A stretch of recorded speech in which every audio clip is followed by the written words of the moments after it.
Steve Melton, what is your favorite holiday? Favorite holiday is Christmas. Where is your favorite place to holiday? San Diego. Are you early or late? Early. Okay, so here's where the music comes in. Some sort of cool, upbeat jock jam.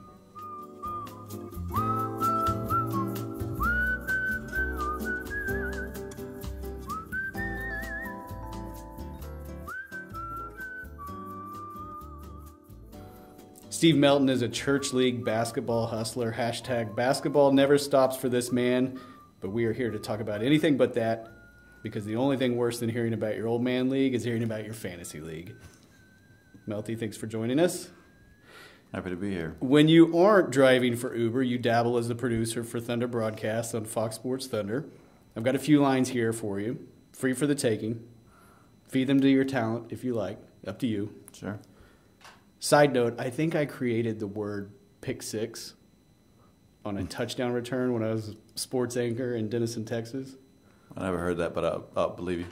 I challenge anybody to find it using it before me in 2001. Side note. All right, here's the first one. Dad moves. So when Russ rocks the baby, hashtag dad moves, or dad jocks. Like dad jokes, dad jocks. I go with the first one, dad moves. Okay. How about this one? New fashion three-point play after a shot from deep instead of an old-fashioned three-point play. That's terrible. New fashion three-point play? That's terrible. All right. How about this? And confusing. He's killing us in Italian. Like Gallinari hits it from three. He's killing us in Italian. No. No? It's a slippery slope, depending on where the player's from. All right, you have to agree with me here. Nerlens Noel has to play in New Orleans at some point before he retires. Nerlens for New Orleans? As long as you pronounce it right and say New Orleans. Yeah, sure. All right, is the Melty effect or Melty syndrome a real thing? Is it true we haven't won a playoff series or Emmy since your arrival?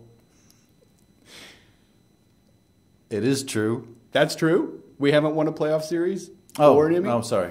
We have won an Emmy, and we won 2 playoff series. Huh, why would Eric start that rumor? All right. Sorry. Words with friends. How are you cheating? Not cheating. I prefer dominating. All right. That's we'll get back to that. Charlottesville. Bullets or Hornets fan? Or like me in Tulsa, Oklahoma, a Lakers fan? Growing up, of course. Growing up, I didn't. Neither. I didn't really have a favorite NBA team growing up. Really? Really. More players. I like more players than teams. Okay. All right. Speaking of players, word association. Mm-hmm. Rex Chapman. Kentucky. John Crotty.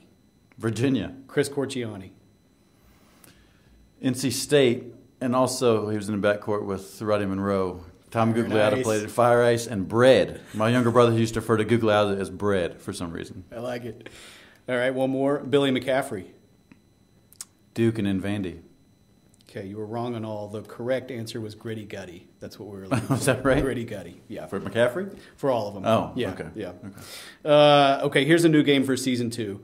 I'm going to give you a name. You tell me if it's a comic book villain or a soccer team from the FA in England.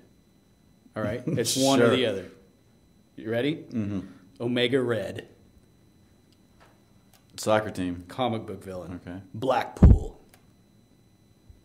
Soccer team. Football club. Maidenhead. Soccer team. Yes. Accrington Stanley. Sounds like a comic book character's alter ego. That's a football club. Of course it is. Grimsby. Football. I'm not even call it football. Soccer team. Soccer team, yes. William Stryker. That is comic book character. Yeah. X-Men. Is it? Weston Supermare. I don't know. Weston Supermare. Soccer. Yeah. Sentinel. That's X-Men also. Comic book. Man, I didn't know you were going to be so well versed on the X-Men. I had read a lot of comics. All right. So you're from Charlottesville. Top 3 NASCAR drivers of all time. Mine are Lake Speed, Sterling Marlin, and Kyle Petty. Cale Yarbrough, Solid. Darrell Waltrip, Yeah. AJ Foyt, but he was Formula One, I think. Yeah, in Indy. I'm not a NASCAR guy. Oh, man. NASCAR's not big Charlottesville. NASCAR's not big in Charlottesville. I don't believe that. Danville, sure. Nobody's heard of it. You have a theory on yawning? I do. What is it? Short version, I believe somewhere in the 90% of the human brain is not used on a daily basis. True. There's some sort of extrasensory communication between humans that takes place within yawning. That's why when somebody yawns near you, even though you don't know them, they either make you yawn or they yawn shortly after you do. That's why you hear people say all the time, it's like, oh, stop making me yawn. The person's not really making me yawn. He's sending you the message. I don't know whether it's pheromone-based or something like that. I think it's some form of communication that we haven't evolved to yet. That's in that other 90%. Wow. And is this just you? You came up with this all by yourself? Or did you see this? I did. Many years of commercial air travel, seeing random strangers either yawn right before me and making me yawn, quote unquote, or me yawning, and then they would do it soon after, and I made them yawn. Okay. But could it not just be they're contagious, like a virus? That's not a secret. How is it contagious? Well, the sight and... You see somebody yawn? Yeah. So you see somebody sick, all of a sudden you feel sick? No, but you get sick if you share the, same spoon or something. So you're saying yawns are more germ-based? Could be. Maybe. You never know. All right.